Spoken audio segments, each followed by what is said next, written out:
মামুন ভাই, আপনার সিনেমার কথা মানুষ বলে যে যত গর্জে তত বর্ষে না, ঘটনাটা কি? আসলে এটা আমি নিজেও বলতে চাই, একটু ক্লিয়ারলি বলতে চাই। আসলে আমার একটা প্রবলেম আছে, আমি সব কিছু সবসময় এক্সপেরিমেন্ট করি। এখন দুইটা ছবির প্ল্যানিং আমি করে রাখছি, একটা দানব আর একটা শের। দুইটার নায়ক কি শাকিব খান? অবশ্যই না। শাকিব খানের সাথে সিনেমা করার পর আপনি সিনেমাই বন্ধ করে দিলেন, সিনেমা বানানো, এটা কেন? আসলে বন্ধ করে দেইনি। গল্প আসলে সিনেমা বলুন বা যেটাই বলুন না কেন, ভিজুয়াল যে কোনো কিছু করা, তো গল্প বলাটা, তো যেই গল্পটা আমার বড় পর্দায় বলার প্রয়োজন ছিল, তার জন্য যাকে প্রয়োজন ছিল তার কাছে আমি গিয়েছি, কাজ করেছি।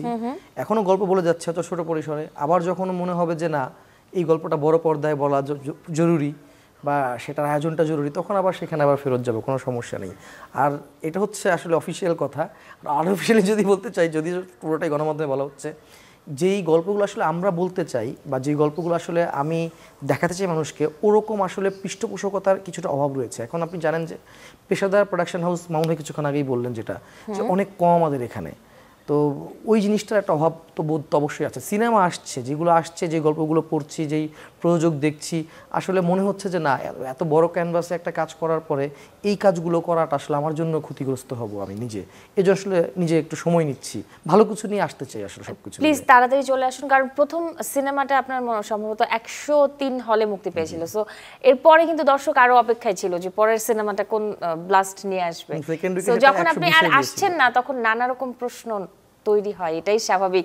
মামুন ভাই, আপনার সিনেমার কথা মানুষ বলে যে যত গর্জে তত বর্ষে না, ঘটনাটা কি? আসলে এটা আমি নিজেও বলতে চাই, একটু ক্লিয়ারলি বলতে চাই। আসলে আমার একটা প্রবলেম আছে, আমি সব কিছু সবসময় এক্সপেরিমেন্ট করি। আচ্ছা, এখন এক্সপেরিমেন্ট করতে গিয়ে আমি সাকসেস হতে পাই নাই, এটা আমি একদম খোলাসা করেই বলি। এখন যখন আপনি নতুন কিছু করতে যাবেন, তখন তো এটা অনেক আওয়াজ হবে, লাস্ট পর্যন্ত সাকসেসফুল না আসলে তত গর্জ যাবে না।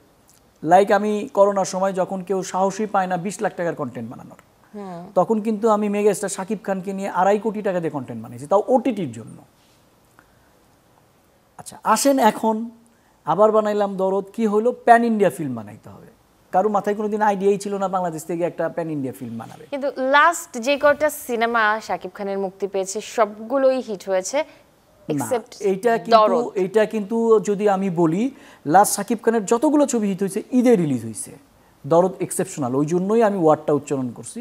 তার কত সাহস আছে ঈদ ছাড়া একটা ছবি রিলিজ করে দেখাক। এবং আমি যে সময় রিলিজ করছি নভেম্বর, তখন দেশের অবস্থা কি ছিল, কয়টা হল খোলা ছিল তখন। তাহলে কি ঈদ ছাড়া শাকিব খানের সিনেমাও চলে না? আমি ঈদ ছাড়া বলতে চাচ্ছি না, আমি বলতেছি যে আপনাকে সময়, আমরা যে নভেম্বরে ছবিটা রিলিজ করেছি 15 নভেম্বর, আগস্টের 5 তারিখে দেশে একটা পরিবর্তন আসলো, তারপরে নভেম্বরে ছবি রিলিজ। ওই সময় কেউ জীবনে সাহসী দেখাইতো না ছবি রিলিজ করার জন্য। যে আমি বললাম আমি এক্সপেরিমেন্ট করতে পছন্দ করি, আমি এক্সপেরিমেন্ট করছি। এবং আমি বলি যে আমি আমার জায়গায় ঠিকই সাকসেস, কারণ আমার কিছু পলিসিগত ব্যাপার আছে, সেই পলিসি নিয়ে আমি বের হই। আপনার নেক্সট পলিসি, নেক্সট এক্সপেরিমেন্ট দেখেন, এখন ওই যে আমি এরপর কি শাকিব খানকে নিয়েই আবার এক্সপেরিমেন্ট চালাবেন? মানে তপুর কথাই একটা জিনিস অ্যাড করতে চাই। প্রবলেমটা হয়ে যায় কি, আপনি যখন অনেক বড় স্টার নিয়ে কাজ করে ফেলবেন, তখন আপনি চাইলেও অনেক কিছু আর করতে পারবেন না। মানে ব্যাপারটা এরকম হয়ে যায় যে আপনি একটা হাতি কিনে ফেলছেন, হাতি কেনার পরে আপনি ইচ্ছা থাকলেও গিয়ে একটা মধুর বিড়ম্বনায় পড়ে গেছেন, মধুর বিড়ম্বনার মতো বিষয় আছে। আর মানে প্রস্তুতি নিচ্ছি, একটা বড় ছবির প্রস্তুতি নিচ্ছি, তো সেটা কি শাকিব খানকে নিয়েই? আপাতত তো শাকিব ভাই, মানে আমি আপনার কথাতে আরেকটা বিষয় আমার জাস্ট মাথায় এলো, যে যেহেতু বড় একজন তারকাকে নিয়ে কাজ করে ফেলেছেন, ওই জায়গাটা একটু মধুর বিড়ম্বনায় আছেন, তার মানে কি অন্য কোনো নায়করা, অন্য কোনো নায়িকারা? না, বিষয়টা কিন্তু আমি এটা বলছি না। মানে আমি বলছি যে দেখেন কি হয়ে যায়, ব্যাপারটা হচ্ছে যে ওই যে বললাম যে সাপোর্টিং একটা বিষয়। ধরেন আমরা এখন, আপনি একটা বড় ক্যানভাসে বড় কিছু চিন্তা করতেছেন, এখন অনেকেই বলে ভাই কম টাকাও তো ফিল্ম হয়। আসলে এই কম টাকার লিমিটেশনটা কি? বাংলাদেশে একটা ফিল্ম এখন যদি আপনি নিম্নতম একটা কোয়ালিটিফুল ফিল্ম বানাইতে চান, যে কোনো আর্টিস্ট, সেই আর্টিস্টকে নিয়ে ছবি বানাইতে 3 কোটি টাকার নিচে আর ছবি বানানো বাংলাদেশে সম্ভব না, পসিবল না। এর নিচে আপনার ছবি 20 লাখ টাকাও বানাইতে পারবেন। ওই যে বললো প্রামাণ্য চিত্র তো 10 কোটি টাকা দেওয়া হয়। এখন আপনি যদি 10টা শট নিয়ে বলেন এটাই প্রামাণ্য চিত্র, ওটাতে ফাইট করা যাবে না। মানে আমি বলতেছি যে সিনেমাগুলো আপনি মানুষকে দেখাইতে চান এন্টারটেনমেন্টের জন্য, আর্টিস্ট যেই হোক, 3 কোটি টাকার নিচে এটা আর সম্ভব না। মানে ওই মার্কেটটা শেষ হয়ে গেছে। একটা সময় হইতো একটা ভালো গল্পের ছবি বানাইতে গেলে এখন যে অ্যারেঞ্জমেন্ট লাগে, যে ক্যামেরা লাগে, যে লাইট লাগে, যে মানে আনুষঙ্গিক বিষয়গুলো লাগে, এখানে এটা লাগবে। এখন দুইটা ছবির প্ল্যানিং আমি করে রাখছি, একটা দানব আর একটা শের। দুইটার নায়ক কি শাকিব খান? অবশ্যই না, একটা শাকিব ভাই হবে, ট্রাই করতেছি আমরা, আলোচনা চলতেছে আমাদের, ফাইনাল না, যতক্ষণ পর্যন্ত ফাইনাল না ততক্ষণ পর্যন্ত কোনো কিছু ফাইনাল না। আর একটা মানে অন্য আর্টিস্টকে নিয়েই করব। সেটা কে একটু ঘোষণা দিয়ে যান না। না না, ঘোষণাটা দিতে চাই না, মানে আমার কথা হচ্ছে দানবে কে আছে এটা বলেন। দানবে শাকিব ভাই নাই, এটা অন্য আর্টিস্ট নিয়ে হবে, যেটা আপনি বললেন। আচ্ছা, ব্যাখ্যাটা হচ্ছে যে আসলে আরেকটা শেখ, হ্যাঁ শেখ, আরেকটা শের সিনেমাটাতে আমরা শাকিব খানকে পাবো, ট্রাই করতেছি আমরা। শের যদি হয় সেটা শাকিব ভাইকে নিয়েই হবে, আর না হলে শেরের গল্প হয়তো আমরা চেঞ্জ করে ফেলবো, কারণ ওইটা যে সাবজেক্ট নিয়ে বানানো, শাকিব ভাই ছাড়া আমার চোখে মানে কোনো আর্টিস্ট নাই যাকে না বানাইতে পারবো।